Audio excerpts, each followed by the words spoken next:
Welcome to Journey with the Prophets, our series on God's revelations to the major prophets, and what they mean to us today. In this video, we will look at Prophet David and one of God's most important revelations. It's recorded in many writings by the prophet himself and Chronicles about him. Our study today is based on 1 Chronicles chapter 17 and Psalm chapter 110. But before we read, pray that God will open our hearts to understand and accept His revelations to us today. As a shepherd, poet, warrior and a king, Prophet David developed a great love for God and dreamed of building a magnificent temple for Him. But God said no. Instead, God said to David, "I will raise up your offspring to succeed you, one of your own sons, and I will establish his kingdom. He is the one who will build a house for me, and I will establish his throne forever. I will be his father, and he will be my son." God's promise was clear. He would establish an everlasting kingdom for himself on earth through one of David's offspring. This promise was certainly not because of David's own effort, but God's sovereignty and faithfulness. But how can a king be on the throne forever? And how can a human rule over God's kingdom?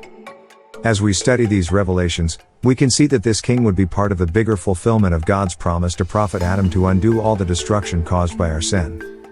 This king would also the one to bring the everlasting covenant God had promised to prophet Abraham too. Scriptures called this king the Messiah. It's a very unique title. It means the one God has anointed, the one chosen by God to save his people. This promise from God was far greater than what David or anyone could have imagined. David had suffered a great deal of injustices. So many of enemies have tried to betray and kill him. God's answers to his prayers were not political or military revenge as many people would have thought. God's bigger plan was to deal with the world's sin and brokenness. As Prophet David walked with God every day, he wrote down God's revelations in powerful poems called the Psalms, with more details about God's promises regarding this coming Messiah. For example, in Psalm chapter 2, God revealed that this Messiah would be called God's Son, and all peoples and nations in the world would worship him and be judged by him. Please note, here the word son does not mean God has a biological son. It means the Messiah would come directly from God, take on God's inheritance, and represent God himself on earth. In Psalm chapter 110, God also revealed three things about this Messiah. First, he would be both the offspring and Lord of David, and would sit at the right hand of God. Second, he would be the priest in the order of Melchizedek, meaning he would be the final mediator who atones for the sins of the world. Third, he would be the judge of all nations. David's poems were prophetic signs pointing towards a future. We know this Messiah would be a human, because he's a descendant of David. But he would also be the Lord of David, and he would sit at the right hand of God, which means he would be equal to God. And he would judge all the nations?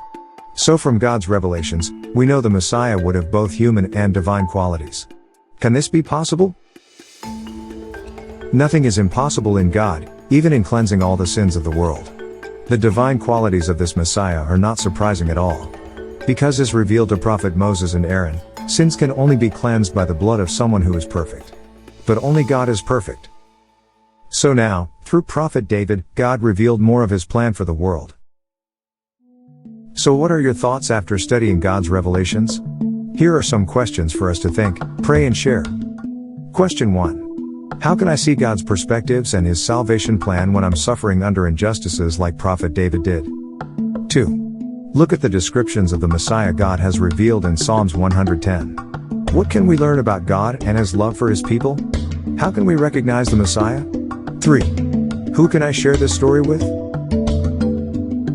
Thank you for joining us. If you have any questions or thoughts, feel free to comment or contact us at bemylight.net. May the peace and assurance of salvation from God be with you, just as it did with Prophet David. See you in our next video.